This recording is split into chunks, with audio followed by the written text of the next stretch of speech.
Heidi, it's great to see you and to have you at the winery as well. What a beautiful day there, and what a remarkable spot. I remember sitting in those Muskoka chairs, and I long to be back there. So it's good to see you. Welcome.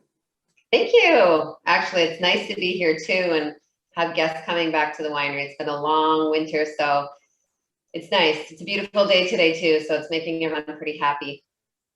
So let's talk about rosé, shall we? I think we actually met over a glass of rosé when I first came to the winery. Now, this is a really kind of a neat one. It's a new one. It's newish, but because you've had it for several summers, it's the Long Weekend Rosé, and that's what we're featuring on our rosé packs. Yeah, so it's this bottle here. So our fun little long weekend label that we came up with about 3 years ago. The Fielding brand, our own brand, was doing quite well at the LCBO, and we felt there was room to branch out and offer our customers something more like lifestyle, easy drinking, just across the board, delicious wines.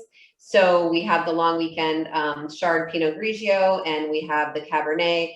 And on the seasonal rosé program at the LCBO is the rosé. Sorry, the Cabernet is the other one that's permanently in the LCBO and grocery. So the rosé has been really popular. It's not always at the LCBO, so it's great that you featured it in one of your packs because it gets it in the consumer's hand, and it's one that we sell a lot online. But it's phenomenal. I absolutely love it. It's a beautiful, like pale salmon pink in color. It's on the drier side, so it's, I believe, about 4 grams per liter, so considered quite dry. Gamay Pinot Noir, predominant in the blend, so really fresh and bright and great acidity. So it's a super good sipping wine, but really also great with food.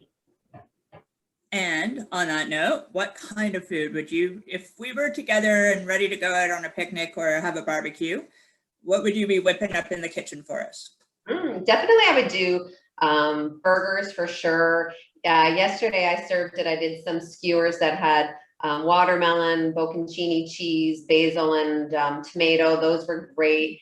If you're doing pizza on the barbecue, super nice with rosés. I think just a rosé in your hand and a glass, on a summer's day is just like, it couldn't get any better. You're absolutely right. And your Muskoka chair is such a signature, iconic visual for Fielding. Tell me a little bit more about that. Yeah, so when we opened the winery back in, it was going to be like 16 years, 2005. Wow. I know, we've missed so many. Congratulations. We need to have a big whoop up party to celebrate all these milestones. But my husband Curtis and his parents, when they started the winery and they were looking at label design, you always try to find something a little bit personal to your life or your lifestyle and things that are important to you. So their hometown is Minden, so right in the Minden, right kind of between Minden and Halliburton, and they're on Keshag-Wigamog Lake there. So obviously the Muskoka char is a big part of their history growing up, and it's part of where they're from. So we thought that would be a great symbol to have on the label, because that's a little piece of them there on the label. That's a great story. Yeah, so we have so many family connections to the winery as well. Yeah, so you'll see, like when we built the winery, it was meant to look like a modern sort of cottage or a modern lodge. So lots of wood and glass and beams, and then the Muskoka chairs just felt so comfortable there, and it all fit together. So they're scattered sort of across the lawn now and on the back deck sometimes. And yeah, it's been great. People really enjoy sitting in those chairs and relaxing. And it's a beautiful view you can see most of the time. And you can pretty much can you see the CN Tower and right straight through to Toronto, really? Yeah, it's so pretty on a clear day. You just see like stretching vineyards all the way to, the lake, and then you can see the whole Toronto skyline. So it's really something. We find a lot of people will drive into Toronto and sort of like decompress in the chair and just sit there and be like, oh, there's home, and now I can enjoy a glass of wine because I'm off to QEW. Sounds like you're living the dream, my friend. It's been good. I'm glad that there's people back in the winery. I really miss that human connection over the winter time. So it's good for the soul. Indeed. Well, thank you so much for making this great wine. It's a really interesting combination of Gamay and Pinot Noir. Is it that blend every year, or does Richie take his artistic license and make whatever he wants? Yes, it can be different in years past. A lot of times one of the grapes will be a little bit more predominant, but he does like working with Gamay and Pinot Noir for our rosé wines. I think the customer can just really like appreciate like the strawberry notes and the freshness in the wine and that nice balance of acidity. And it's just what you'd expect from like a really bright, fresh, typical rosé.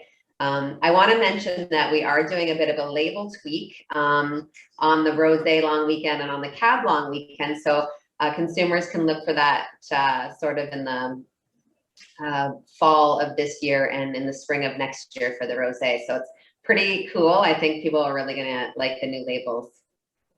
Well, that's neat. And you don't have to wait for a long weekend to open up one of those bottles, that's for sure. No. We're delighted to have it in the Rosé Party Pack and use it as one of the wines to showcase in our Rosé festival. But you also have a second Rosé, is that right? We do. So, well, do you mean for the Long Weekend or for the Fielding brand? For the Fielding, Yeah. Fielding has their own Rosé. Tell me more about that one, because we will be showcasing that in future months throughout the summer. Oh, excellent. Yeah. So the Fielding Rosé, it's kind of similar in the fact that it's lighter in color. Richie does a great job trying not to over extract and keep the wine very sort of pale in color, really fresh, bright, good acidity, things that you'd expect from a like a nice rosé. Again, he likes to work with Gamay in those rosé wines as well.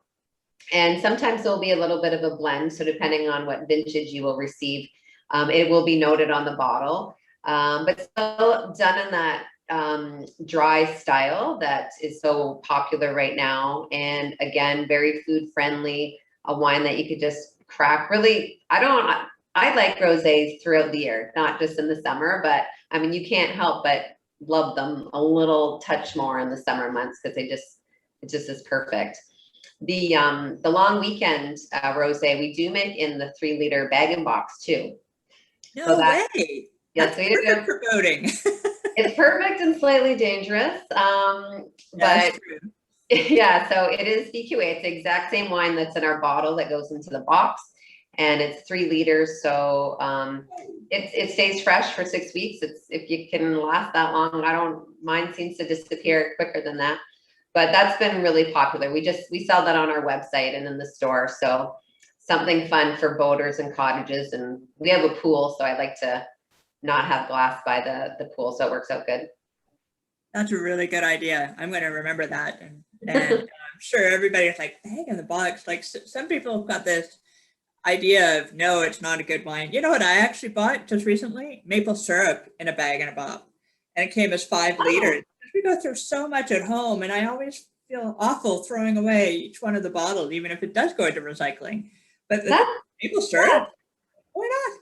That's good to know. Curtis, actually, we have some maple trees at our house, so he's been making maple syrup for the last few years, and we go through a ton of it. But when there's times we run out and I have to buy, it's real maple syrup, I don't like even wasting a drop because I know like how much work goes into it. I know I was skeptical of bag-in-box wines too when we first started with the Long Weekend. The Chardonnay Pinot Grigio blend is available at the LCBO in the bag-in-box.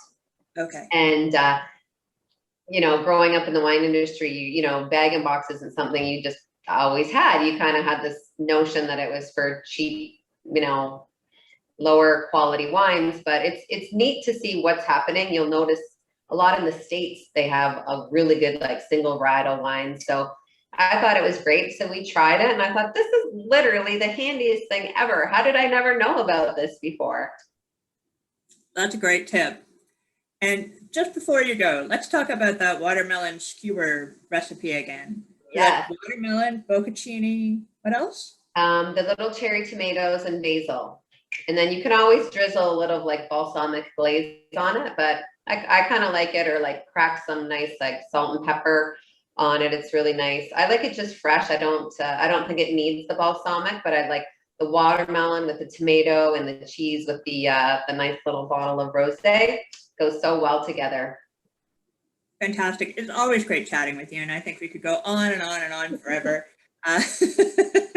So we'll keep this one short and sweet, and until we have a glass of wine together, which I hope is real soon. Me too. Take care, Debbie. It's so nice to talk to you.